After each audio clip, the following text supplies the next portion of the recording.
Hello and welcome to On the Kerbs Pub Chat. I'm one of your hosts, Thiemo Albers-Daly, and this time around I'm joined by race recaps Nathan Zhou and Johnathan Khoo. How are you both? I think Monday's just been a good enough weekend, and I think as we were chatting about earlier, it's nice to have a race-free weekend for once to take it easy before the upcoming triple header. Agreed. Oh yeah, yeah. So on my end, it's been fine. Just a regular day. Yeah, totally agree with what Johnathan said. It's really nice to just have like 1 week of no racing before we go to the triple header. Man, 3 races back to back. I'm saying two of those are sprint weekends, but that's not what we're here to talk about. But before we do get into what we are here to talk about, as you're both in my international pub, I'm curious, what will you be drinking today, both of you? Nathan, we'll kick off with you. Oh man, I really wanted to have booze, but I just somehow just forgot. So just plain old healthy water. So yeah. Johnathan, anything interesting? I I think to tie in with our team today, I'll probably go with uh Asahi beer because it's just to tie in with the team today and to make it more Mm, relevant. Solid mm. choice as well. Very nice beer. This time around, we'll be tackling the topic of Formula One and motorsport in Asia. We'll be taking a look back at the past, assessing the present, and building a wish list for the future. So, without any more waiting, we're just going to crack on. And, John, I'm going to hand it over to you because as we go into glancing at F1 and motorsport history in Asia, you've got a bit of something to say on something that I should know more about, but I don't, and that's Subaru's failed F1 team. All right, so this came up in some obscure reading that I came about, as well as hearing about it from the race and their podcast. It was that Subaru, being a very notable rallying outfit, actually once owned a Formula One team. So this came a bit as a surprise. Back in the early 90s, after all their success in rallying, Subaru decided to partner with engine makers Motori Moderni. We also had former Ferrari man Carlos Kitty and a Boxer V12 engine design. They decided to partner up with them in order to create a Subaru engine. So, and then they decided to buy up 51% of the plucky Coloni team and to basically offer them work status for their first ever Formula One engine in the 1990 season. So, to be fair, Coloni were not their first choice. I think they actually approached legendary back Marcus Minardi, but Minardi were unimpressed with their engine, so they decided to just settle with Coloni instead. Which that should have been a sign So, right there, I feel like, if Minardi's saying no to you. I feel like that's not the vote of confidence you want. Yeah. I mean, somebody should have taken the hint there, but apparently they were still gung ho about it. They paid off all of Coloni's debts and bought up 51% of the team.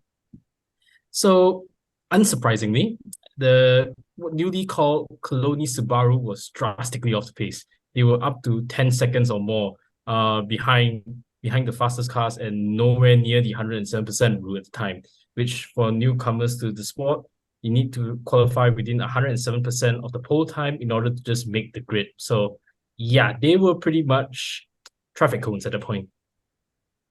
So, Yeah.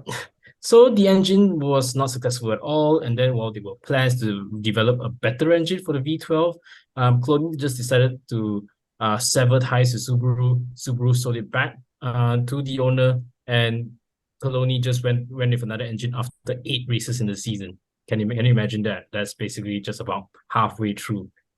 I remember these were the days when there were about 16 races or so. There's no such thing as 20 odd races back then. Right, So right, right. so the Colony team just lasted about a year plus before eventually they went bankrupt as well. So moral of the story, kids, just because you're successful in rally doesn't make you successful in F1. True, true. And it's an interesting story that you brought up there because, again, it seems like on paper you see Subaru, you see Formula One, you think V12s at that time in the 90s.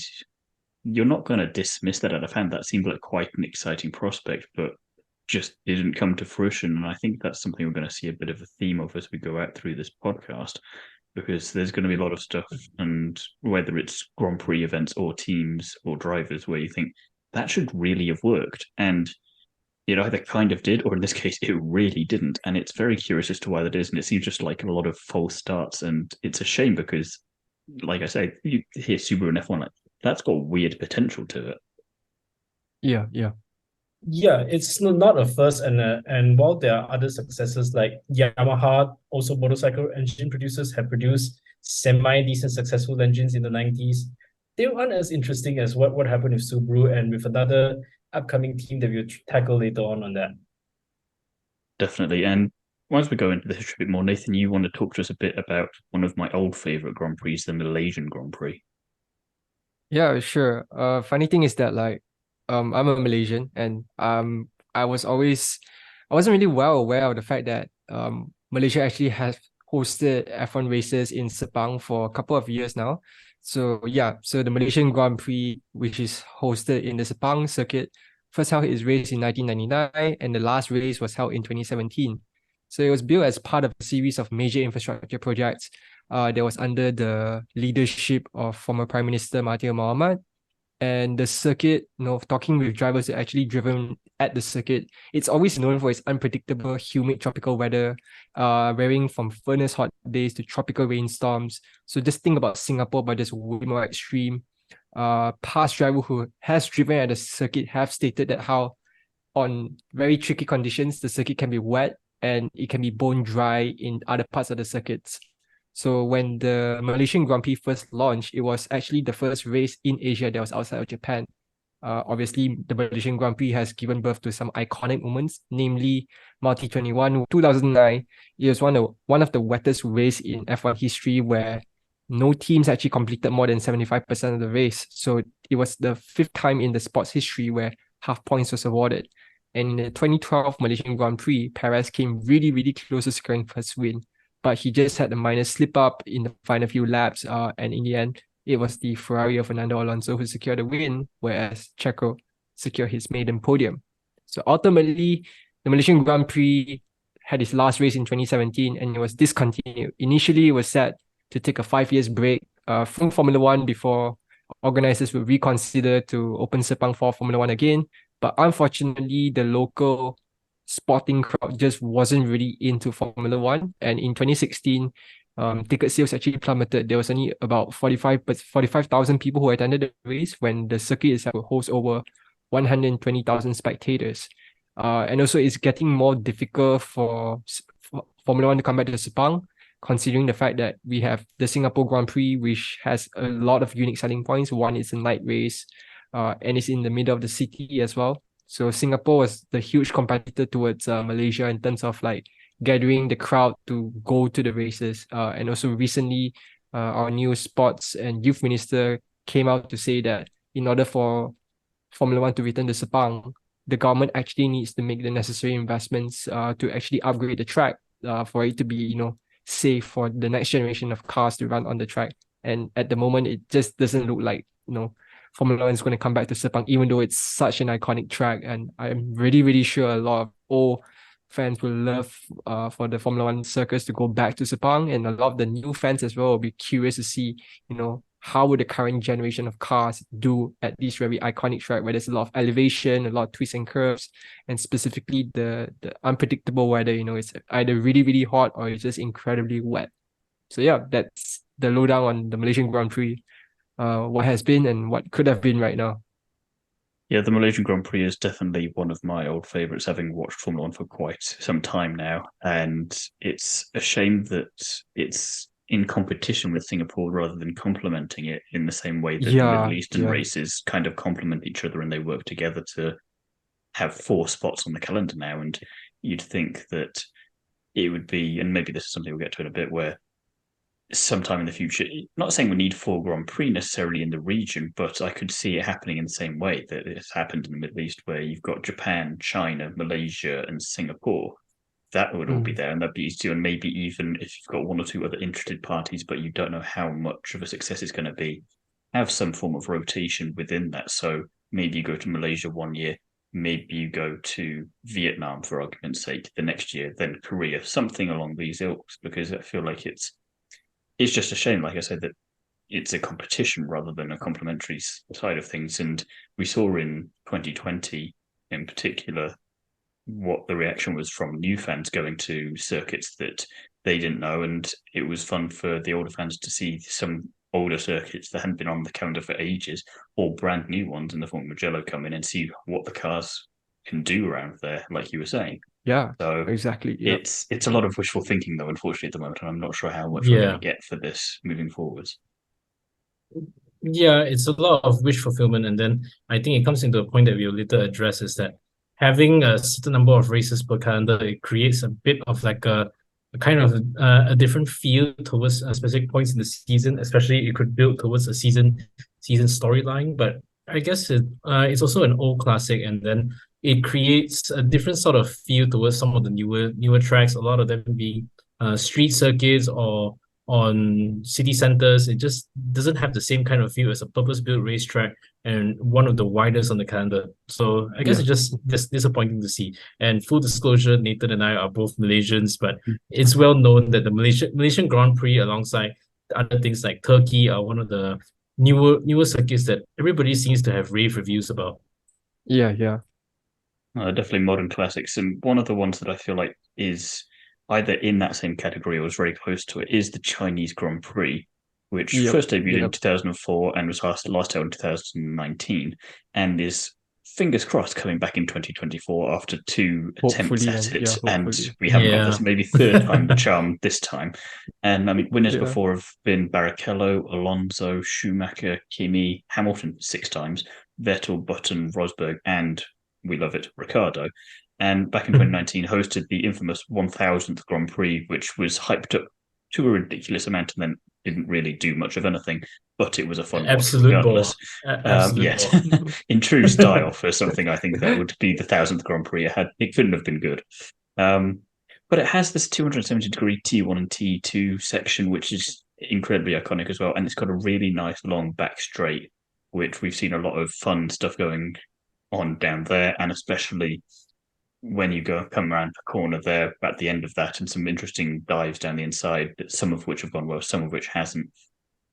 And in the same way that Malaysia's had some iconic races, China's had that as well, with Schumacher's 91st win, Hamilton's lost title in 2007, and more infamously, perhaps, Fiat torpedoing multiple times, Yeah. with Vettel kind of demonstrating what he was doing to him whilst he was on the podium.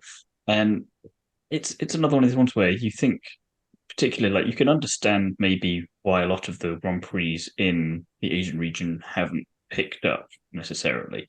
But China is just this massive country, and you think, why is it not been more popular? And there's an obvious reason why it's not been on the calendar in the last few years, but you'd think that there'd be more of a call for it and there'd be more of a fan base in there somewhere. And it seems weird that it's almost a secondary thought now, especially as that would seem like a very easy open goal to score for the region to unlock more Formula One potential in the same way that America has.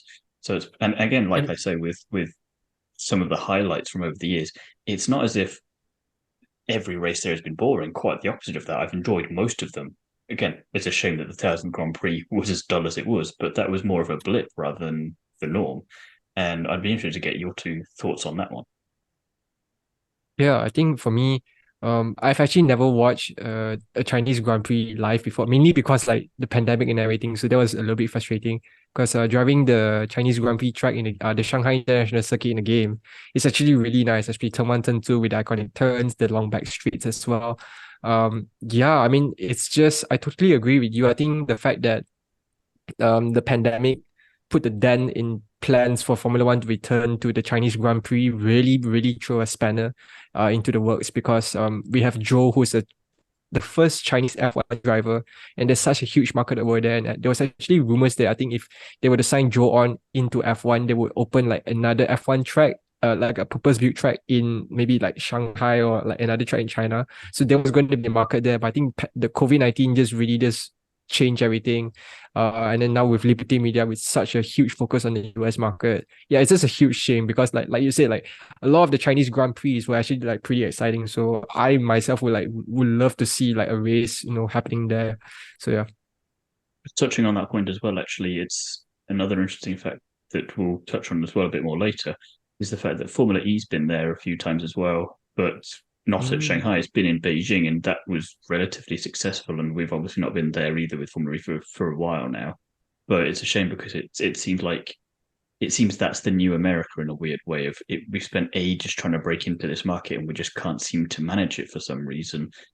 But there is potential for it because, as America has shown, you just need one arguably massive thing to happen, but you need their version of it, and maybe Zhou is part of the key to unlocking that. And hopefully, we can see a massive turnout there next year that breaks all kinds of records for the region, and maybe makes them think twice about what they do with it. And do they have a second circuit that they build then because of that, or do we have a street circuit in Shanghai or Beijing or something like this, and just really find a way to at least give it a good go of truly unlocking the potential for China and the rest of Asia?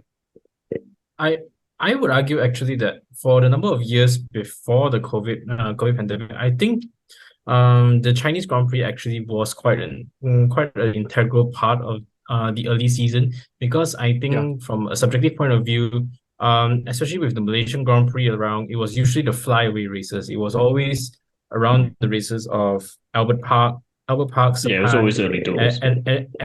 And China. It's usually these were the first three races before the European season set in, and then the short time before the COVID pandemic and after the Malaysian Grand Prix fell off the calendar, the Chinese Grand Prix still remain quite an early season staple alongside its fellow 2004 debutant, the Bahrain International Circuit, which as now people now find it as well as a fan favorite. So it kind of was quite established, but I think unfortunately part of the thing that kind of unsettled it was the disruption due to COVID, and then also some governmental policies that prevented Formula One from getting back. So fingers crossed that they'll be able to regain their spot and reestablish their presence in the calendar again. Yeah, to clarify, I think that's probably more of what I meant. It was kind of, again, it's a shame that it's had to kind of suffer as a result of global events there, and that it's now potentially on the back foot for regaining the side advantage that he had.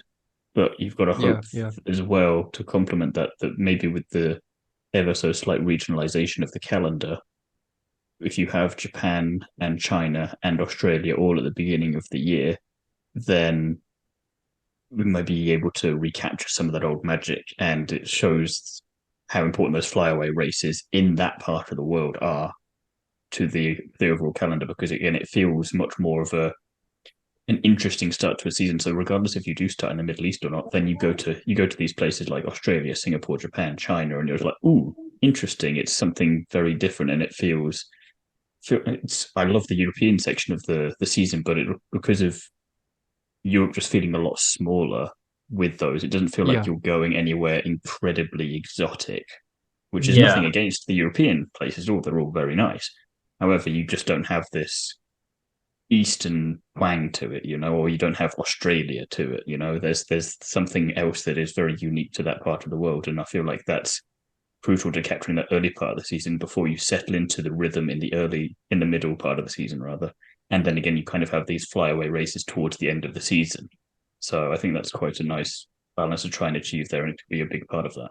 Now we're moving on to the thing that we foreshadowed a bit earlier. It was relating to another big budget effort that looks to be a sure success on paper, but then it turns out to be quite a dismal failure in hindsight. It will be relating to Toyota's entry into Formula One, especially in the 2000s. Because at the time, Toyota was the biggest, was growing to become the biggest car manufacturer in the world, in terms of number of cars sold, as well as in terms of revenue. So at the time, Toyota submitted its entry and was approved for entry into F1 in 2001. But they only fully entered the Formula One grid in 2002. They forfeited their deposit for 2001 in order to conduct a year-long testing program across various tracks with their drivers Alan McNish and Mika Salo. So it just shows the amount of financial might to imagine Toyota just giving up their deposit for 1 year in Formula One just to conduct testing. And bear in mind, this was back in the days where testing was unlimited. There was no such things as limited testing or budget restrictions and everything. These were the good old days, if you want to put it that way.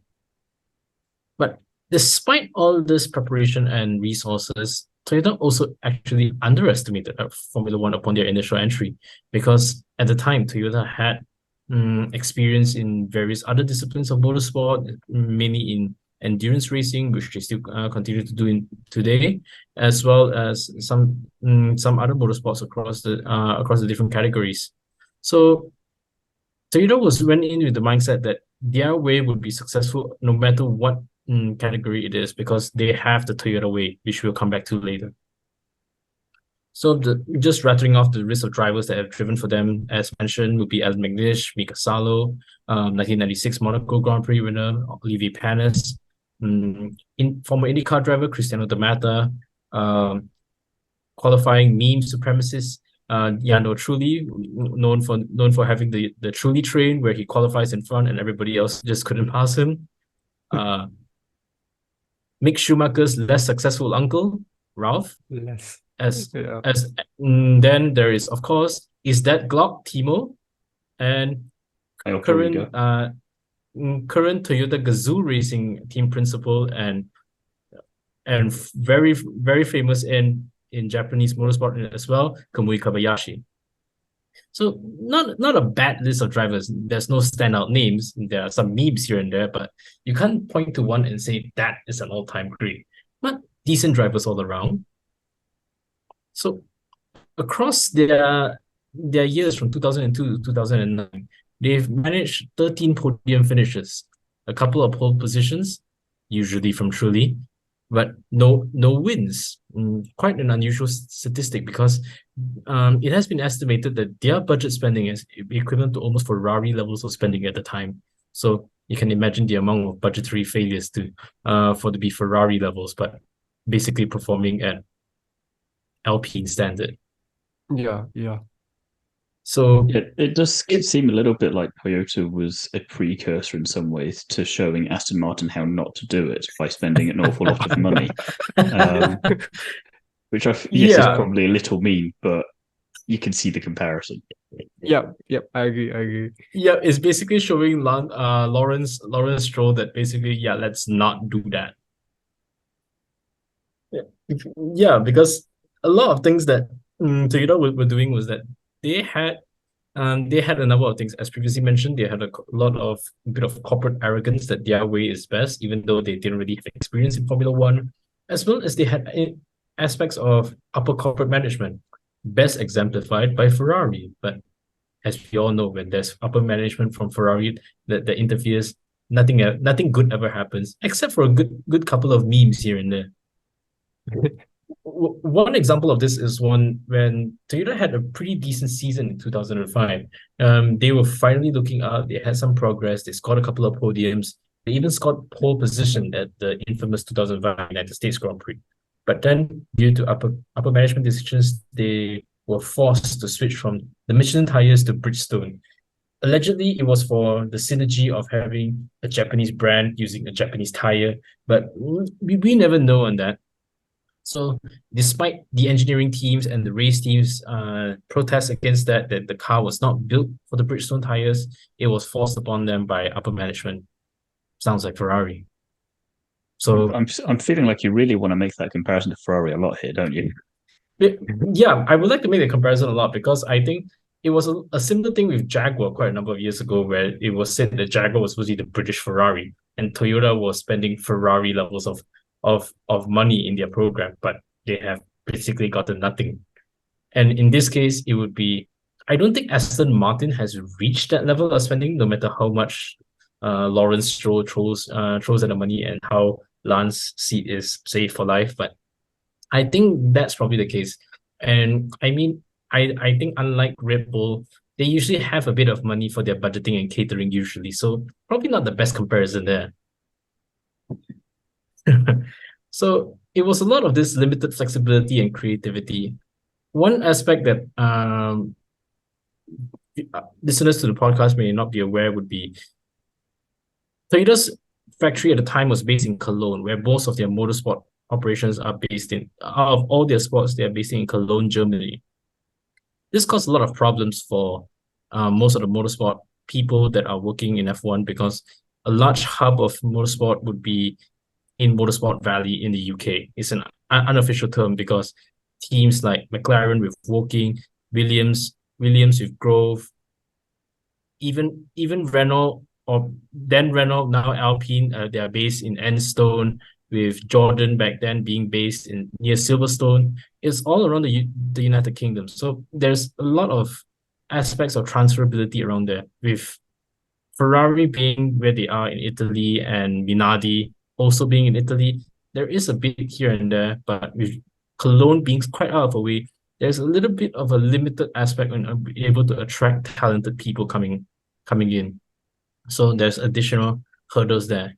But even when the people came in, as previously mentioned, there was a bit of upper corporate management, which inhibits the level of flexibility and creativity that the team is needed in order to succeed in Formula One. So this limited flexibility has hindered the team previously before.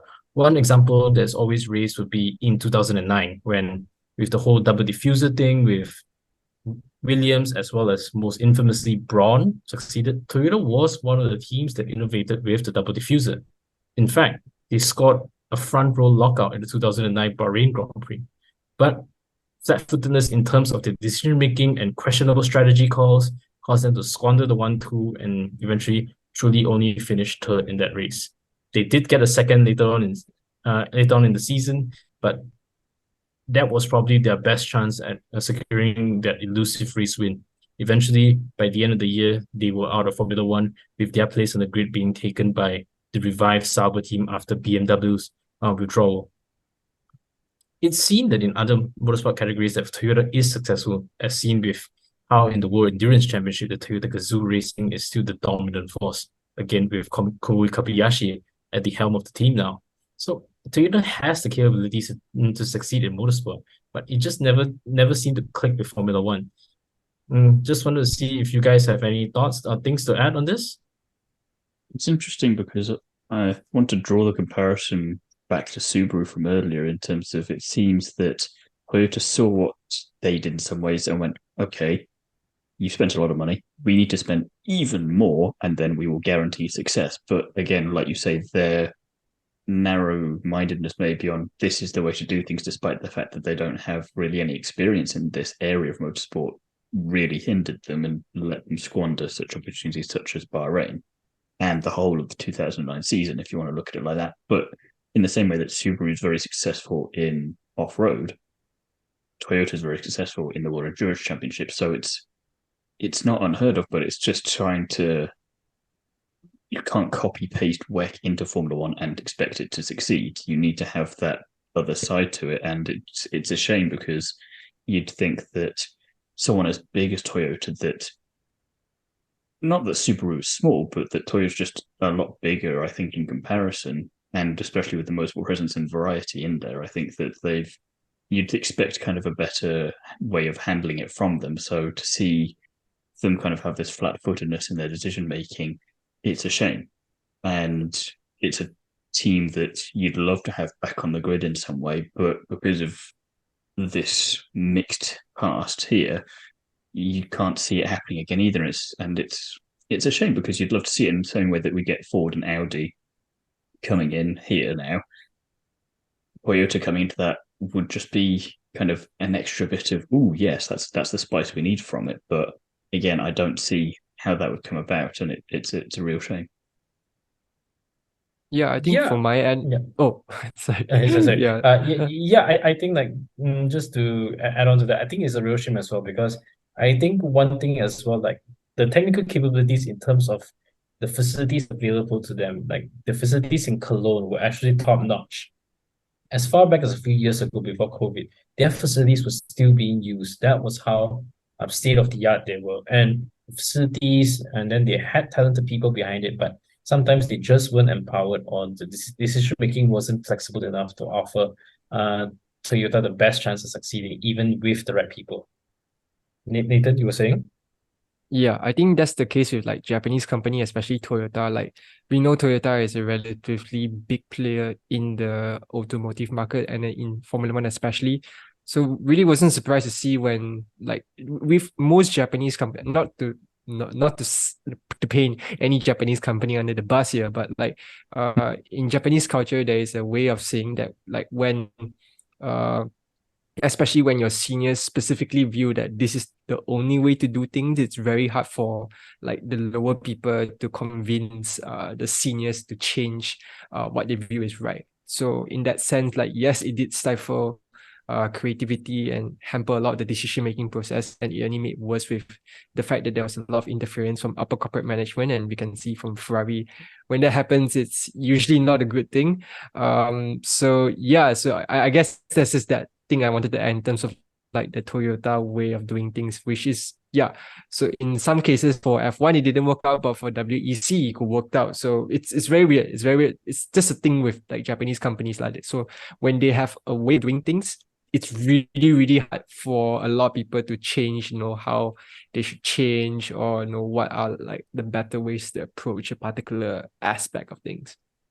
I think just to add on to that as well, the last thing I'll say on this before we move on is that that's all well and good having your own way of doing things, but you've got to have a proven track record for it working. And as much as success in another category is excellent, that never guarantees anything. And I think you just need to be open to not necessarily doing everything that is suggested to you when you come into a new sport, but at least trying some of it and having an open mind rather than just saying no outright, because it's kind of like you pass your driving test and then you go out into the road and you think you're an expert because you came top of the class. Like, that doesn't guarantee you to be the best driver out here and that you're going to be able to deal with everything that's thrown at you and you're going to be perfect every single time. You need to then, yes, the basics, but you need to get more experience in this particular field now to be able to get the maximum out of it. And chances are you're not going to get that right immediately and then continue to get that right 100% of the time. One more team we do want to talk about, and it's potentially the most painful one of the three as we finish off the history, because it's one I think we all wanted to work most of all. And I mean, it kind of did, but it also really didn't. Yeah, sure. So the funny thing is that I never actually seen, so it's a Malaysian-owned team. So it was really, really confusing for me because when I watched the old races, I'm like, wait, there's Lotus and then there's Lotus. So Caterham, so we're talking about the Lotus Caterham team. So before Caterham used to be a team, it used to be Lotus. So Caterham was Lotus Racing, and it was a team that was operated by the One Malaysia Racing Team, which was an initiative by former Prime Minister Najib Razak. So when Proton, the parent company of Group Lotus, terminated the license, Tony Fernandez, also famously known as the former CEO of Asia, acquired the privately owned Lotus to use its name for the 2011 season. Long story short, Fernandez basically established a new Formula One team called Caterham, and then Renault used the name Lotus. Yeah, it's all really, really confusing. So Caterham was a Malaysian F1 team that was based in the UK, and it competed in F1 from 2012 to 2014. And yeah, it was run by Tony Fernandez. And quick fact, from 2012 to 2014, the team had no wins, no podiums, nor did they score a single point. And they were the only Formula One team, I think, in history to miss the US Grand Prix, the Brazil Grand Prix, and they had to resort to crowdfund to get enough money for the team to enter final race of the season, which was the Abu Dhabi Grand Prix. So why was this project a failure? For one, out of the three backmarkers team that entered the sport at that point in time, they just had really, really bad results. The pace wasn't there. The car had massive poor reliability. The drivers, there was so much driver change throughout these 3 seasons. It was just nuts. And also because the team wasn't really achieving the results they need to, satisfy the sponsors, which means they weren't getting enough funding, which means they were suffering a huge financial crisis. And then after that, they went into administration in 2014, which means another change in management. So yeah, it was just a whole kerfuffle mess. And the money problem got so bad to the point that F1 had to allow Caterham to use their 2014 cars for the 2015 season because they just ran out of money. Ultimately, the project was abandoned when Caterham's assets were sold in 2014, and the team was basically gone. So that's the quick history of, it was just really sad. Because I think they had as some a Malaysian brilliant liveries, which was the real shame there, because they look gorgeous on track. Yeah, the liveries correctly. was so it looks so cool. Gorgeous, and actually it was really distinctive. You could easily pick them up. And besides the 2014 cars noses, which I think most of the that cars was a lot of the cars noses, to be fair. Yes. that was one of the most questionable design choices. Yeah, definitely. But I think besides that, they actually looked like decent cars. Yeah, but I mean, the it was so many crashes. The car was undrivable basically. Like it was really really bad. It had no pace. I think no downforce. I think in some corners like in Australia also, like it was just really bad. Like I could just see like from the replays, if you literally Google Caterham on YouTube, it's just cars just crashing around. And yeah, it was just, I think the driver's feedback was like it was really really horrible to drive. I think they had Marcus Ericsson and Kamui was with Caterham Yeah, for a bit. Kobayashi was there for a Yeah, bit, I think. yeah, Yeah. Kobayashi for was there for like one season. So yeah, there's that. It's this awkward thing. I don't want to sum up this section quite so brutally, but I'm going to. It borrow a phrase from classic Top Gear. A lot the teams in particular here, and a little bit with the tracks that we've had some success with the tracks, and they've been great, but team wise, it has just been ambitious but rubbish, unfortunately. And it kind of does lead into today with F1 and Motorsport, and it's fingers crossed turning a bit of a corner. I mean, the tracks on the sport kind of stay. We've got the Singapore and the Japanese Grand Prix, which they're on the calendar until 2028 and just next year, in Japan's case, weirdly, respectively. But I'm sure Japan's going to get extended because it's one of the fan favorite tracks, just Yeah, new for and sure, old for fans sure. Yeah. completely. We've got Indonesia on the Formula E calendar. There was a lot of fun to be had there when we've been there. Fuji hosts the 6 hours of Fuji on the wet calendar, which is also lots of fun. And it really suits endurance racing well for me, in my opinion. There's some tracks where you see different categories being driven on there, and some suit it a lot better than others. And I think Fuji is one where endurance racing really thrives at. And you've also got Super GT, which is also a fun Japanese racing series, as is the Super Formula and the Macau Grand Prix when it happens. And I think more use and kind of spotlight should be made for these places. But I'm just not sure how we go about that. I don't know if that's by maybe diversifying the Formula 2 and the Formula 3 and maybe the F1 Academy calendars a bit, so that whilst they're great on F1 weekends, maybe on the very few weekends where we don't have any racing at all, you have an extra Formula 2 race, say, but they're in Fuji or they're in one of the Japanese tracks that Super GT uses, something like this. I mean, I know then you have to have the argument about grade one ability and health and safety and all the rest of it, but I feel like a lot of these tracks you wouldn't have to do too much tweaking to get it up to that spec. And I like that we do have the variety of Asian tracks on the motorsport calendar, and it's not just F1. And kind of seeing that more with the drivers as well a bit now, as we'll get to in a second with you, Nathan. But it's I want to get Johnathan's thoughts just quickly on the motorsport calendars. It seems like a tentative step in the right direction that it's opening up slightly as we were hoping it would, as I was alluding to with China earlier. Yeah, I think it's opening up. I actually do got to salute Formula E for going to a pretty obscure region motorsport wise, Indonesia. Because the only mainstream Indonesian racing driver before was Rio Haryanto, which only did a few couple of races for one of the other 2010 backmarker teams, Mano, back in 2016. So that was an interesting track, with Fuji being quite iconic for its role in the movie Rush in 1976 for the Formula One season, and then now being a mainstay on the endurance circuit. That's always really good.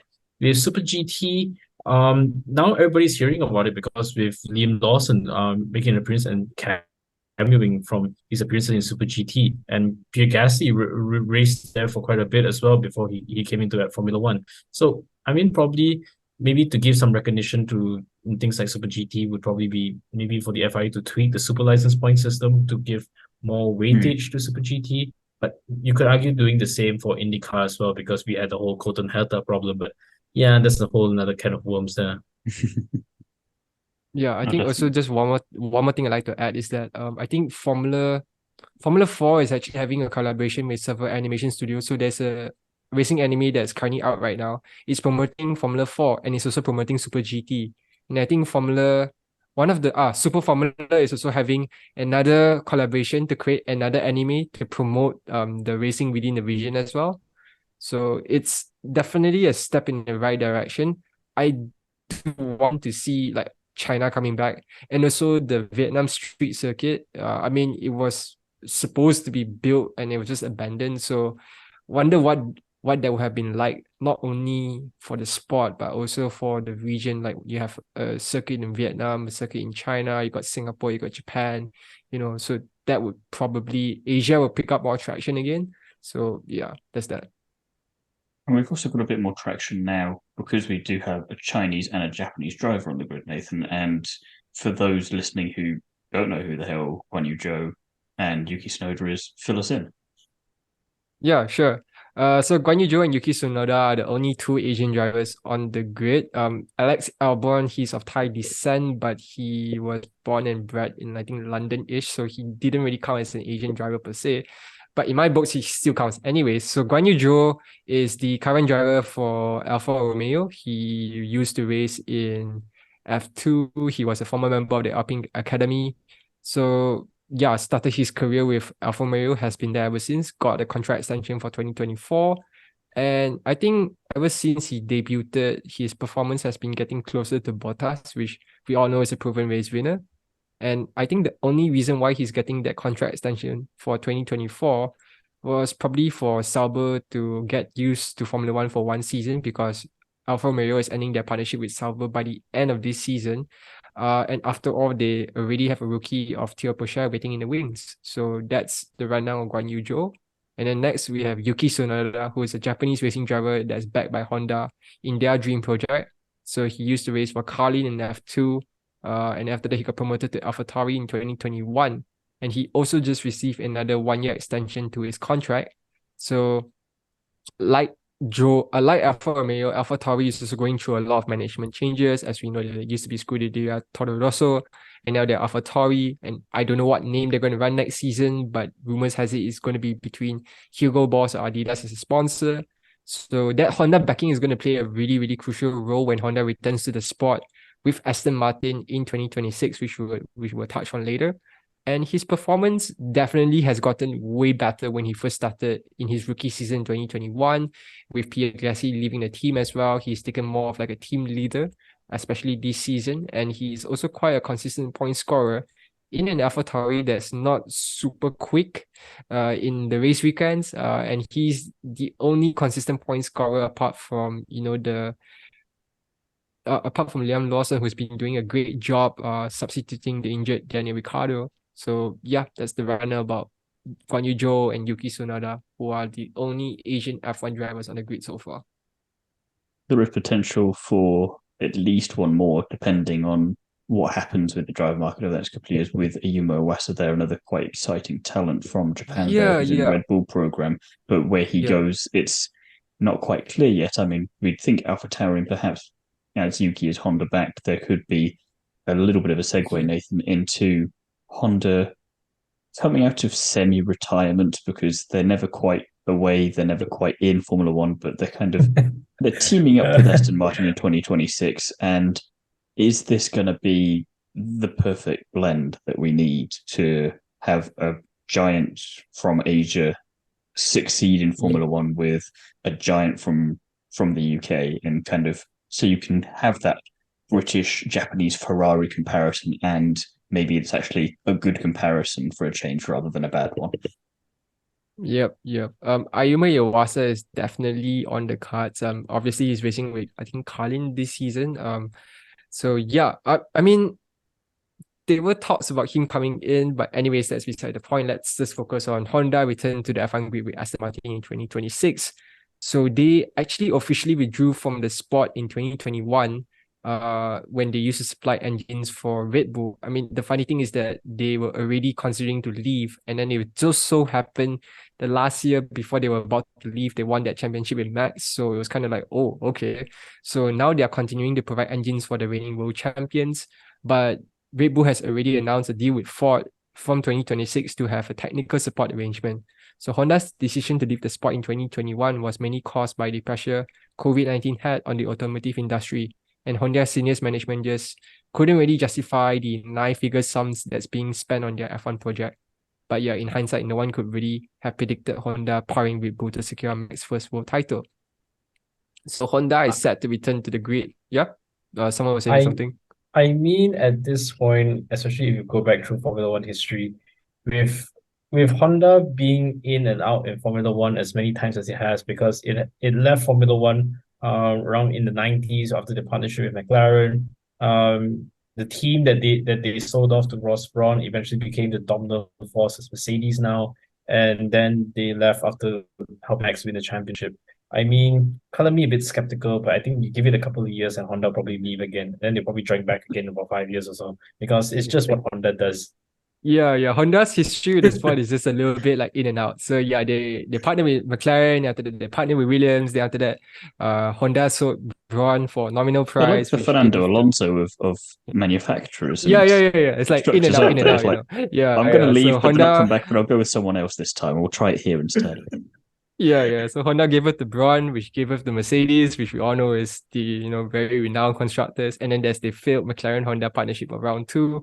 And then they exited, and after that they partnered with AlphaTauri and Red Bull again. Yeah. So it's like what you guys say, it's very weird in and out kind of thing. So why have they chosen? It would be hilarious again to see Honda if Alonso is still in Formula One at that point, which not impossible, but well, the last time Honda and Alonso were together, it just gave us so many memes. It was still quite legendary. Everybody still just says GP2 engine whenever the engine goes bang, and it's still Alonso's trademark. Yeah, I hope the car is nice to drive like when he's with Honda again in 2026.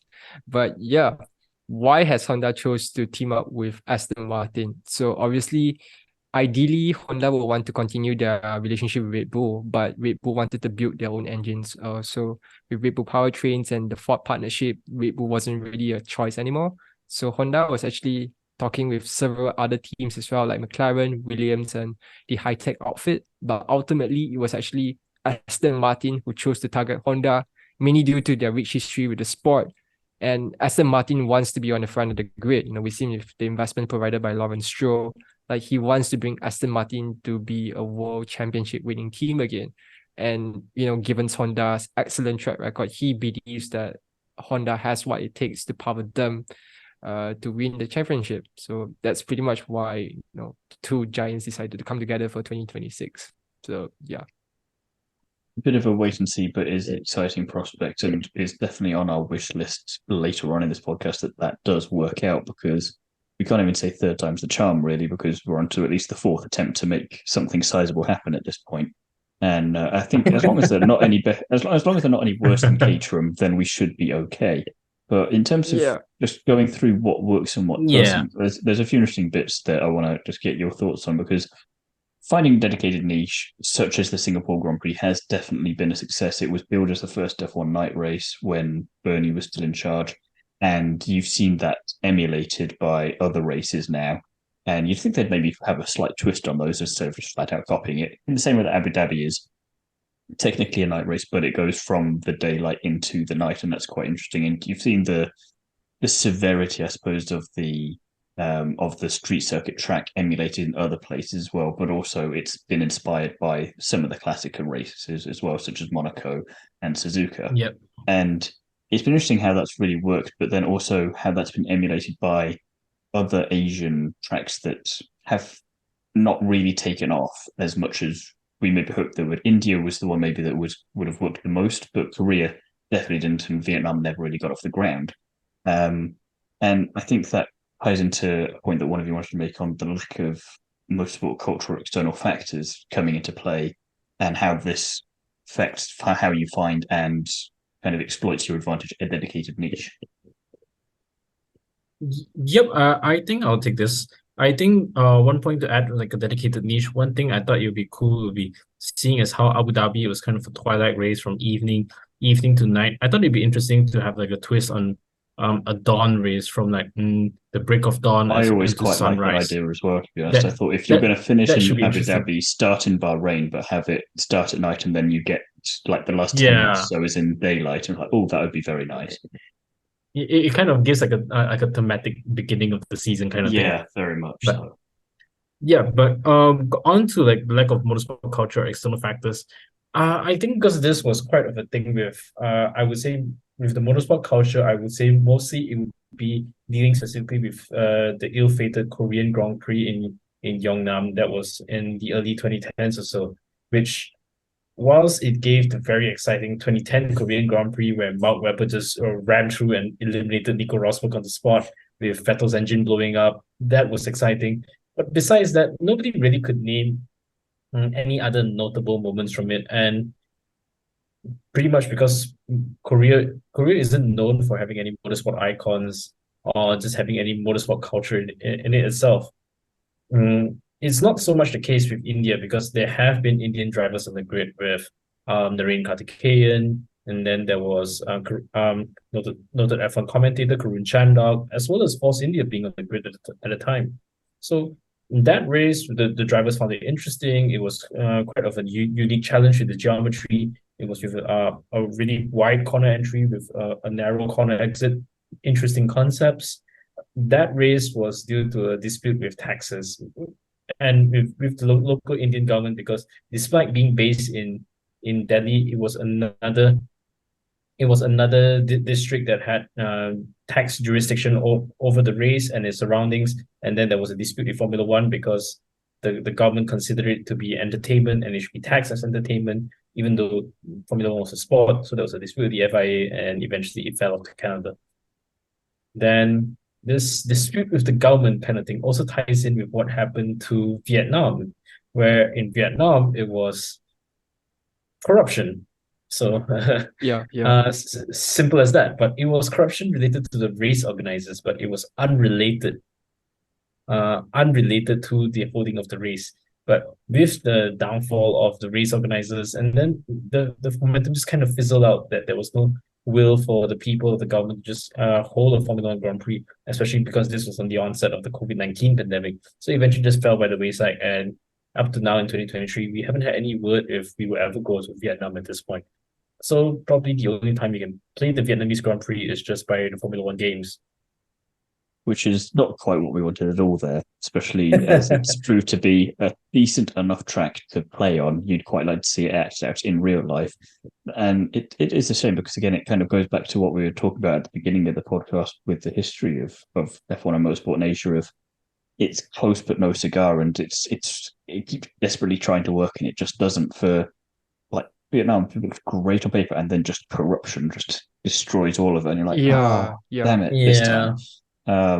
But it's also a weird thing that this next point on there being a lack of Asian representation in the Formula Regional Asia Championship. It seems like if you were going to be able to thrive in any part of motorsport in Asia, it would be here, and yet somehow not quite worked. Yeah, because moving on to that point, because I mean, just from the name itself, you would expect there to be more of an Asian focus, because the equivalent of Formula Regional even Americas, if the drivers didn't necessarily make it all the way up to the next few rungs of the ladder, you'd expect at least to be dominating in that area. Yeah, you would expect it to be filled with like Asian competitors here and there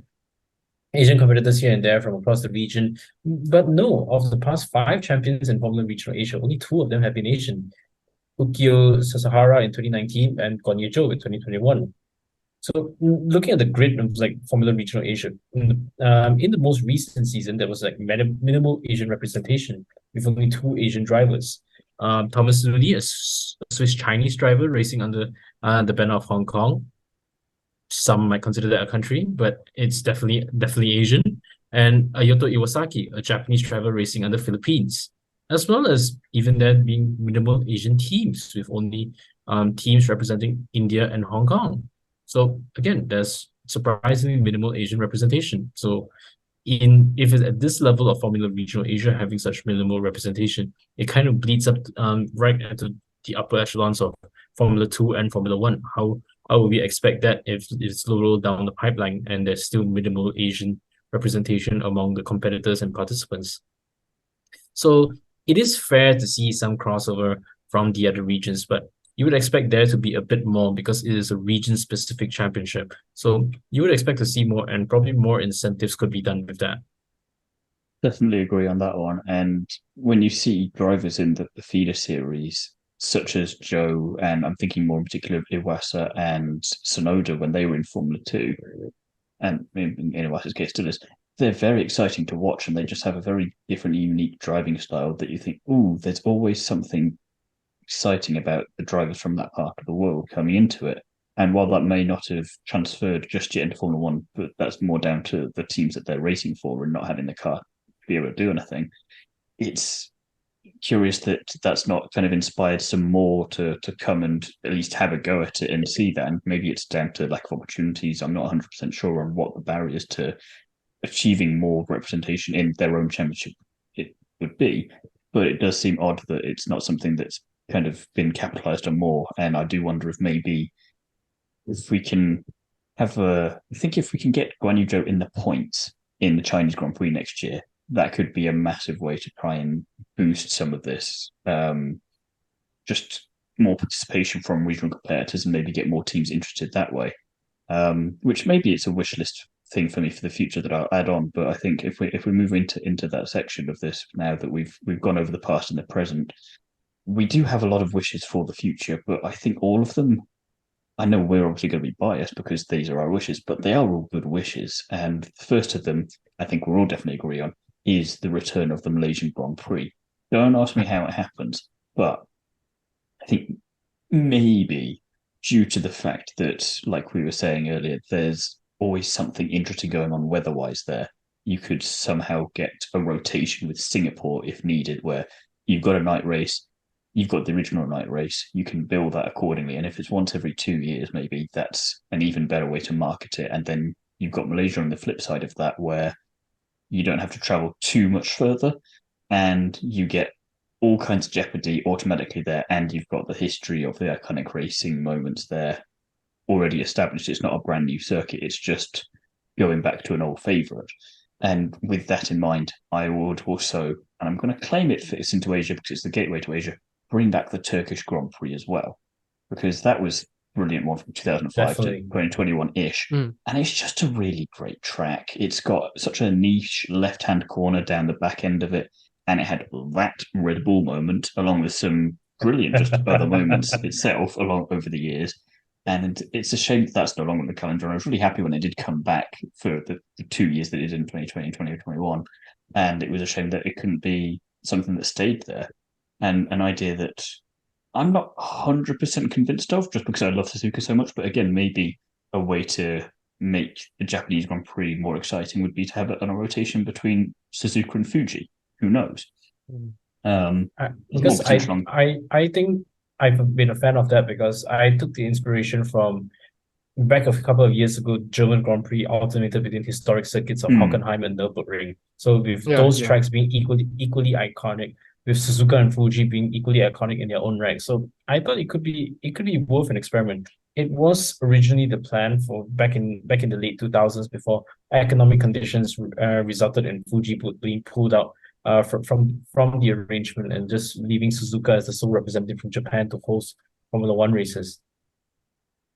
Well, definitely, and it's at least worth having a conversation over, even if I am. Maybe I shouldn't be part of that conversation though, because I'll be far too biased for Suzuka. But there's also more potential on current projects in Asia. I mean, you've got MotoGP there, you've got Formula E in Indonesia and in South Korea, and you've got the interesting development of the Indian Racing League, which is going to go into its second season very soon. Which it's definitely not anywhere near perfect, but it's interesting that it's one of these championships that's been able to get a second season, because a lot of the time we see these initiatives tried all over the place and then they just have one season, they're done, and that's it. We never hear from them again.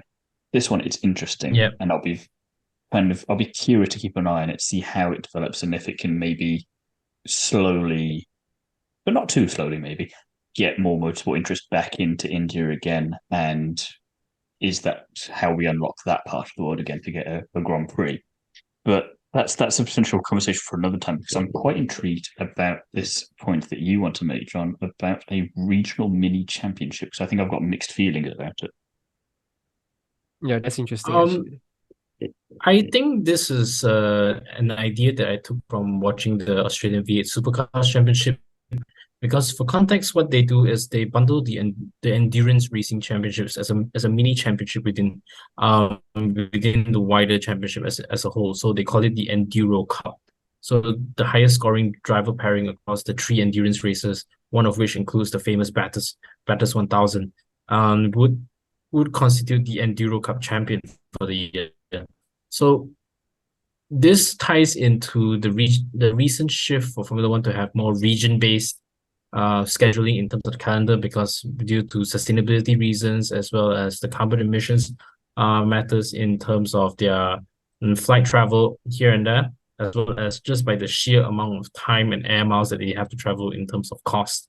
So it could be worth exploring that. What my idea would have to, based on, let's say, the early flyaway rounds and the later seasons, they could be grouped together in terms of a region-specific championship. It doesn't have to be a big trophy. It could be a similar trophy to what they hand out for the most fastest laps or the fastest pit stop by teams. It could be similar to that, where the early parts of the season could be the Asian races. It could be Singapore, China, Japan, India if it comes back, Malaysia. And then these 5 races could form like a mini championship of its own, while the late season could be Mexico, Canada, if needed, and then they will constitute the champion of the Americas. Then with the large bulk of the season across the middle of the season, from early in the race, from San Marino all the way to Monza, will constitute the European section. So it could have like a mini storyline for each. So that was my idea for it. It's just to give a bit more of a regional representative, and then that it has the championship storyline be in a specific championship within a championship. I'm intrigued by the idea, but I'm still not 100% sold on it myself, just because I think maybe if it had been in a different era of Formula One, I might be more up for it. But I think just with how much F1 and Liberty are meddling with the formula as it is at the moment, I'm more inclined to resist any other possible changes to it. Just leave it alone. Sure. It's fine as it was, but it's an interesting prospect, and it's, again, I think it would depend on the stakes that you put with it. I think the reward has to be something that both fans and drivers care about, whilst also not overshadowing the obvious World Championship designation there. So there's possibly a way to do it, but I think we should maybe say it just a little quietly so that Dominicali doesn't hear about it until someone else maybe is in charge. Yeah, it's like Yeah. maybe with the current regime, probably not the best to shout it out, but it's more like a, maybe it'll be interesting kind of thing. I think do have- overall it does just contribute to sustainability. I mean, it's definitely helps to segment the races into much more manageable chunks rather than like, I mean, yeah, sure, the next year's calendar, they are kind of moving it in a way that it makes much more sense to do less harm to the environment, but we're still getting very random crossovers and flyaways. So a regional mini championship would help with that. The only thing is like, how do you, like one is like, what more do you need to do for a regional mini championship to make it attractive for like sponsors to actually get on board with this? I get they're already on board with it, but like, like how do you convince like Liberty Media to, because I'm very sure in terms of like so there's going to be a few more challenges in, like, I can see it makes sense of, it's like those things like it makes sense on paper, but when you actually do it, are people going to like it or not? So yeah, like, I guess. We do have one more wish on the wish list, though, Johnathan, and that is for the possibility of Hyundai or, quite frankly, any other Asian manufacturer to come into Formula One. Oh, this is interesting. Yep. Okay. So basically, with the recent news that the FIA has approved one single new team, the Andretti team, to have fulfilled all of their requirements to enter the Formula One grid, but the discussions with Formula One management itself, as well as with the teams, that is another matter. But the FIA president has recently stated that he would want an Asian manufacturer, an Asian team on the F1 grid alongside with an American team. So this sparked some ideas because previously, a while back, former Renault boss Cyril has been appointed as the head of Hyundai's racing division. So, and which sparked some ambitious rumors from some publications that Hyundai might be entering the Formula One grid, which, as we all know, Hyundai has never made an appearance in anything other than rallying or touring cars. They have never made any open wheel appearances. So it could be interesting, as well as other manufacturers from the Asian regions. So things, you can imagine other car manufacturers for works teams from Mazda, or even a return from Toyota, or who knows, maybe in 2035 when Honda comes back. for like the 10th time or something. So it could be interesting. It makes for a different flavor alongside all the European representation with Mercedes, Ferrari, Audi, Aston Martin. It just adds a different flavor to the championship. It should be noted that the recent teams process has involved some Asian teams with Pantera Team Asia, mentioning that they've submitted a bid, but they didn't make the final stages, as well as the interesting team Lucky Suns, which also was rumored to have their base of operations to be based in Southeast Asia and particularly Malaysia. So having an Asian team again on the Formula One grid could be interesting, but of course it needs to be done well, and then it needs to actually have Asian heritage kind of thing, where Haas is basically American in just name only. So it could be interesting, and it just makes it to be have a more Asian feel alongside the different representations from Europe and now the Americas. There's definitely a lot of potential there, which I feel like is just the easy way of summing up this whole podcast, unfortunately, is that there's just a lot of it there, but we don't know really where to put it or how to get it to manifest itself. And it's a shame because, like we've been talking about, the circuits that we do have from Asia are all really popular at the moment. There's an appetite from fans everywhere, almost except Asia in a lot of ways, weirdly, for more Asian tracks, more Asian drivers, more Asian everything. And yet we get some teams like Pantera and Lucky Suns coming out, and you think, where are the heavy hitters giving it a go? Or have they been scared off by failures of the past and they don't think they can do it again? And it's just Honda tentatively dipping one toe in and out all the time, because even though that they've had some excellent success, they have something like their McLaren relationship, and they don't want to risk that. And you can see how that be something that other centrals like Hyundai and all the rest of them don't want to do either. So it's a shame that we don't really have much in the way of trying to conclude this, but we have our wish list. We really want that to be something where we can see more of that in the future. And I think it'd be quite exciting to do that in whichever way it comes about. But that is all we have got time for on this edition of On the Kerbs Pub Chat. And if you want more from Nathan, Johnathan, and I away from here, details of where you can find all of us will be in the description of this episode. In the meantime, thank you very much for listening. Let us know your thoughts in the comments and on socials, and we'll be back soon for another episode. In the meantime, Nathan, Johnathan, shall we go and grab another pint? Yep, definitely. Yeah, sure.